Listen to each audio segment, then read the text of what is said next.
800 అడుగుల దగ్గర నీటిని వాడుకునే ఒక గొప్ప రాయలసీమ ఇరిగేషన్ ప్రాజెక్ట్ని జగనన్న తీసుకొస్తే దాన్ని ఆపేసిన కూటమి ప్రభుత్వాన్ని 800 అడుగుల లోతులో పాతి పెట్టడానికి రాయలసీమ వాసులు రెడీగా ఉన్నారని హెచ్చరిస్తున్నాం.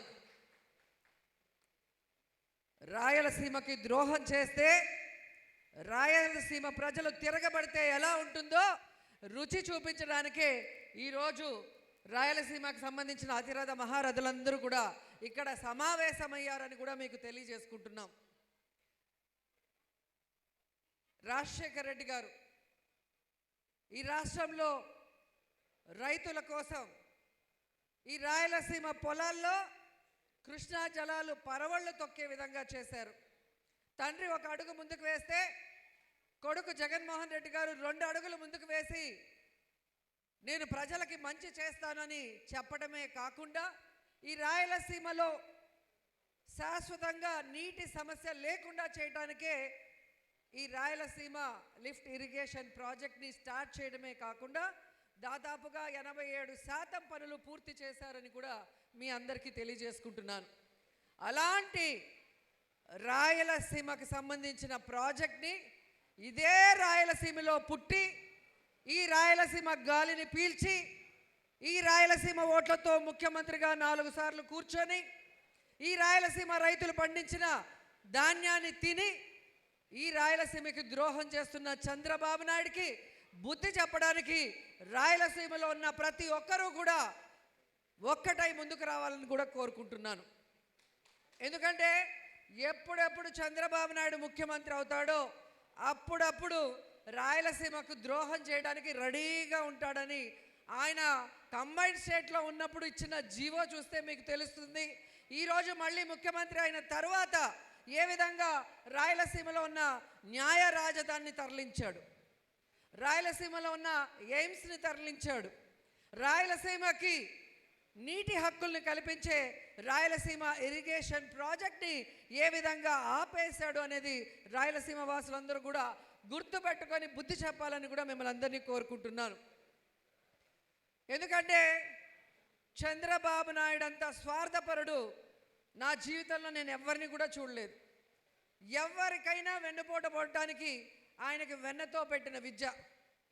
పిల్లనిచ్చిన మామనైనా వెన్నుపోటు పొడుస్తాడు, జన్మనిచ్చిన రాయలసీమకైనా ఆయన వెన్నుపోటు పొడుస్తాడు. అలాంటి వాడి మెడలు వంచి ఈ రాయలసీమ ప్రాజెక్ట్ని పూర్తి చేసే విధంగా మన అందరం ఈరోజు ఇక్కడ కూర్చున్నాం. ఇది ప్రారంభం మాత్రమే. ఇది ఇంకా ఉధృతంగా ముందుకు వెళ్తుంది. ఇది అంతిమ దశకు వచ్చే లోపల ఈ రాయలసీమ ప్రాజెక్ట్ని కట్టడానికి కూటమి ప్రభుత్వం ముందుకు రావాలి. లేదంటే ఆ కూటమి ప్రభుత్వాన్ని కూకటి వేళ్లతో పెకిలించడానికి రాయలసీమ ప్రజలు రెడీగా ఉన్నారని కూడా కూటమి నేతల్ని హెచ్చరిస్తున్నాను. ఈరోజు చంద్రబాబు నాయుడు ఊ అంటే నాకు విజన్ ఉంది, విస్తరాకల కట్టుంది అని గొప్పగా చెప్పుకుంటాడే. మరి ఈరోజు ఇంత సీనియారిటీ ఉన్న నీకు ఎందుకు రాయలసీమ లిఫ్ట్ ఇరిగేషన్ పూర్తి చేయలేకపోతున్నావు అని ప్రశ్నిస్తున్నా. ఎందుకంటే రాయలసీమ లిఫ్ట్ ఇరిగేషన్ పూర్తి చేయాలంటే 2000 కోట్లు ఉంటే చాలు, కానీ చేయలేడు. ఆరోగ్యశ్రీని కంటిన్యూ చేయడానికి ఇప్పుడు 3000 కోట్ల రూపాయలు కడితే చాలు, కానీ చేయలేడు. ఫీజు రింబర్స్మెంట్కి 5000 కోట్లు ఇస్తే చాలు, డబ్బులు లేదని నంగినాచి కబుర్లు చెప్తాడు. కానీ 2 లక్షల కోట్ల రూపాయలను పెట్టి అమరావతి కడతాడంట. ఎందుకంటే ఇలాంటివి చేస్తే, ప్రజల కోసం మంచి చేస్తే వాళ్ళు దోచుకునేదానికి అవకాశం ఉండదు. అదే అమరావతిలో రాజధాని పేరుతో రియల్ ఎస్టేట్ చేసి 1,00,000 కోట్ల దాకా దోచుకోవడానికి ఈరోజు సిగ్గు లేకుండా వాళ్ళు ప్లాన్ చేస్తుండటం మనం అందరం కూడా చూస్తున్నాం. జీతాలు ఇవ్వడానికి కూడా డబ్బులు లేవని సిగ్గు లేకుండా ప్రెస్ మీట్ చెప్పే పయ్యావుల కేసులు గారు, మీరు 2 లక్షల కోట్లు పెట్టి అమరావతి రాజధాని ఎలా కడతారని అడుగుతున్నా. ఈ 7 సంవత్సరాల కాలంలో మీరు రాజధానికి ఖర్చు పెట్టినది 8,000 కోట్లు. 2,00,000 కోట్లు ఖర్చు పెట్టి రాజధాని పూర్తి చేయాలంటే దాదాపుగా 160 సంవత్సరాలు పడుతుంది.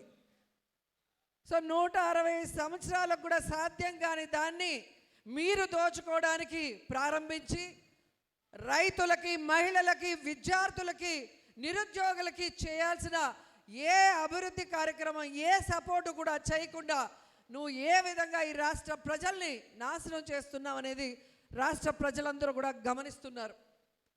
ఎందుకంటే ఈరోజు సాక్షాత్తు తెలంగాణ అసెంబ్లీలో తెలంగాణ ముఖ్యమంత్రి రేవంత్ రెడ్డి గారు నేనే కేంద్రం మీద ఒత్తిడి తీసుకొచ్చి, చంద్రబాబు నాయుడు మీద ఒత్తిడి తీసుకొచ్చి ఈ రాయలసీమ ఇరిగేషన్ ప్రాజెక్ట్ని ఆపేసాను అని దమ్ముగా మాట్లాడుతున్నాడు. అంటే సూటిగా చంద్రబాబు నాయుడిని నేను అడుగుతున్నాను, నీకు రేవంత్ మధ్య జరిగిన ఆ చీకటి ఒప్పందం ఏంటి, ఆ చీకటి డీల్ ఏంటి అని నేను ప్రశ్నిస్తున్నా. ఎందుకంటే ఎక్కడైనా శిష్యుడు గురువు గారికి గిఫ్ట్ ఇవ్వటం చూసాం, కానీ గురువు గారే శిష్యుడికి గిఫ్ట్ ఇవ్వటం ఇక్కడే మనం చూస్తున్నాం. ఆ రోజేమో రేవంత్ రెడ్డితో సూట్ కేసులు మోయించి ఆ కేసులో ఇరుక్కొని ఏ విధంగా రాజధానిని తాకట్టు పెట్టేశాడో మనం అందరం చూసాం. ఈరోజు అదే రేవంత్ రెడ్డి గారి కోసం రాయలసీమ ఇరిగేషన్ ప్రాజెక్ట్ని తాకట్టు పెట్టేశాడు. అంటే ఈ చంద్రబాబు నాయుడు, పవన్ కళ్యాణ్ అనుకో తెలంగాణలో వాళ్ళ ఆస్తులు, వాళ్ళ హెరిటేజు కాపాడుకోవడం కోసం కాదని నేను ప్రశ్నిస్తున్నాను. ఈరోజు వీళ్ళకు ఓట్లు కావాలంటే ఆంధ్రప్రదేశ్ కావాలి, వీళ్ళకి సీట్లు కావాలంటే ఆంధ్రప్రదేశ్ కావాలి, వీళ్ళు స్పెషల్ హెలికాప్టర్లు తిరగాలంటే రాయలసీమ ప్రజలు కట్టిన పన్నుల డబ్బు కావాలి. కానీ వాళ్ళకి మంచి చేయాలంటే మాత్రం వీళ్ళకి తెలంగాణలో ఉన్న వీళ్ళ ఆస్తులు గుర్తుకొస్తాయి. ఎంత దురదృష్టకరమో ఒకసారి చూడండి. నిజంగా ఈ రాయలసీమలో చంద్రబాబు నాయుడు లాంటి రాయలసీమ ద్రోహి పుట్టడం మన దురదృష్టం, రాయలసీమ ప్రజల దురదృష్టం, రాయలసీమ రైతుల దురదృష్టం అని కూడా ఈ సందర్భంగా తెలియజేసుకుంటున్నాం. ఎందుకంటే రాయలసీమ ప్రజల కోసం, రాయలసీమలో రైతుల కోసం రాజశేఖర్ రెడ్డి గారు ఎలా పరితపించారో మీ అందరూ కూడా చూశారు. ఆయన వల్ల రైతులు రాజుల్లాగా బతికారు, రైతే రాజు అన్నట్టుగా వాళ్ళు ముందుకు నడవడం జరిగింది. అలాగే జగన్మోహన్ రెడ్డి గారు ఉన్నంత కాలం రైతులు అడిగింది కూడా చేసి వారికి ఎలా సపోర్టివ్గా ఉన్నారో మనం అందరం కళ్ళారా చూసాం. అందుకే ప్రజలు అంటారు రాయలసీమ గడ్డ మీద పుట్టడం, వైఎస్ఆర్ గారు, జగన్ గారు పుట్టడం మన అదృష్టమని మనం అంటాం, రాయలసీమ ప్రజలు అంటారు, రాయలసీమ రైతులు కూడా అంటున్న విషయం మీరందరూ కూడా మీ గ్రామాల్లో వినే ఉంటారు. ఈరోజు ప్రజల్లో అవగాహన మనం తీసుకురావాలి. వాళ్ళకి ఎలాగో చెప్పిన వెల్ఫేర్ చేయలేదు, సూపర్ 6 సూపర్ ఫ్లాప్ చేశారు, ఆరోగ్యశ్రీ లేదు, ఫీజు రియంబర్స్మెంట్ లేదు, అమ్మఒడి లేదు, రైతు భరోసా లేదు, అన్ని రకాలుగా మోసం చేశారు. ఇవన్నీ ఒక ఎత్తు అయితే రాయలసీమ లిఫ్ట్ ఇరిగేషన్ స్టాప్ చేయటం అనేది మన గొంతు కోయటమే, ఆ ప్రాజెక్ట్ని నాశనం చేయటమే. ఇది వాళ్ళ గ్రామాల్లో వాళ్ళు ప్రజలకి, రైతులకి తెలియజేసి వారి అందరినీ కూడా కూడగట్టుకొని ఈ కూటమి ప్రభుత్వం మీద మనం యుద్ధం చేసి రాయలసీమ ప్రాజెక్ట్ని పూర్తి చేసేంత వరకు ఈ ఉద్యమాన్ని ఆపకూడదని అందరికీ కూడా నేను చేతులెత్తి కోరుకుంటున్నాను. అండ్ నా తరఫు నుంచి ఉమ్మడి జిల్లా అధ్యక్షులు భూమన కరుణాకర్ రెడ్డి గారిని ఒక రిక్వెస్ట్ చేస్తున్నాను. కేవలం మనం మీటింగ్లు పెట్టి మాట్లాడితే చెవులు తులుపుకుంటారు కూటమి ప్రభుత్వం వాళ్ళు. వాళ్ళకి బుద్ధి తేవాలి, వారి మెడలు వంచాలి. ఈ రాయలసీమ వాసులు తిరగబడితే ఎలా ఉంటుందో చూపించాలి. అంటే మనమందరం కూడా ఈ ఇరిగేషన్ ప్రాజెక్ట్ కోసం ఒక పాదయాత్రని చేయాలి అని కూడా మిమ్మల్ని సభాముఖంగా కోరుకుంటున్నాను. ఎందుకంటే ఈ రాయలసీమ ఇరిగేషన్ ప్రాజెక్టు ఎంత ఇంపార్టెంట్ అనేది ప్రజలకి తెలియజేసి, ఎందుకంటే అమాయకమైన ప్రజలు ఉంటారు. వాళ్ళకి ఏ రోజుకి ఆ రోజు పని చేసుకుంటే కానీ వాళ్ళు బ్రతికే పరిస్థితి ఉండదు. కష్టం వస్తే భరిస్తూనే పని చేసుకుంటారు. మనం వాళ్ళకి చెప్పినప్పుడే వాళ్ళు చైతన్యవంతులై మనతో పాటు ముందుకు వస్తారు. ఈరోజు 87% పూర్తయిన ఈ ప్రాజెక్ట్ని చేయడానికి చాలా తక్కువ అమౌంట్, 2000 కోట్లు మాత్రమే. అది ఇస్తే ఈ రాయలసీమకి సాగునీరు, తాగునీరు అందించడమే కాకుండా శాశ్వతంగా నీటి సమస్య లేకుండా చేసే ఒక బృహత్తరమైన కార్యక్రమం. కాబట్టి ప్రతి ఒక్కరూ కూడా మీ గ్రామాల నుంచి అత్యధికమైన రైతుల్ని, ప్రజల్ని తీసుకొచ్చి ఈ పాదయాత్రను చేయాలి. ఈ పాదయాత్రని చూసి కూటమి ప్రభుత్వం గడగడ వణికిపోయి ఈ ప్రాజెక్ట్ని పూర్తి చేయడానికి ముందుకు రావాలని కూడా ఈ సందర్భంగా తెలియజేసుకుంటున్నాను. ఎందుకంటే చంద్రబాబు నాయుడుకి మామూలుగా చెప్తే వినపడదు.